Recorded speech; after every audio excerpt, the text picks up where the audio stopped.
বৃন্দাবনের পূর্ণিমার রাত।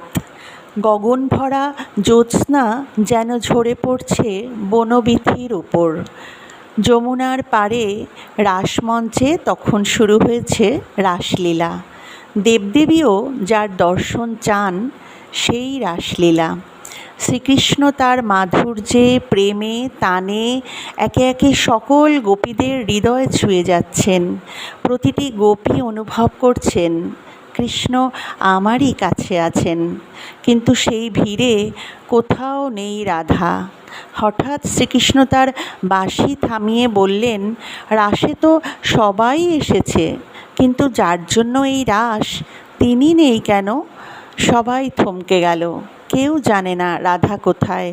কৃষ্ণ চোখ বন্ধ করলেন, মৃদু হাসলেন এবং এক নিমেষে অন্তর্ধান। একান্তের মিলন। শ্রীকৃষ্ণ তখন রাধার কাছে পৌঁছে গেছেন। বনে এক নির্জন স্থানে বসে আছেন রাধারানী, চুপচাপ, চোখে জল। তুমি এলে কেন?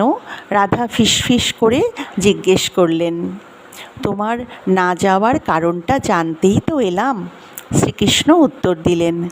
রাধা বললেন, তোমার রাসলীলায় আমি নেই, কারণ তুমি তো সবার।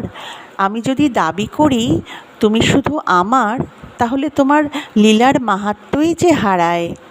শ্রীকৃষ্ণ মুচকি হেসে বললেন, রাধে, তুমি জানো তো আমি সবার হতে পারি, কিন্তু তুমিই একমাত্র যার সঙ্গে আমার আত্মা মিলিত। রাধা ও কৃষ্ণ সেই রাতের নির্জনতায় কোনো কথা বললেন না আর। চোখে চোখ রেখে সমস্ত প্রেম যেন ভাষাহীন হয়ে গেল।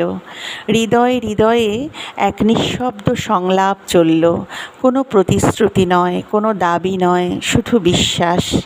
রাধা ও কৃষ্ণ ভালোবাসার সেই রূপ যা দেহ ছাড়িয়ে আত্মায় বাঁধা।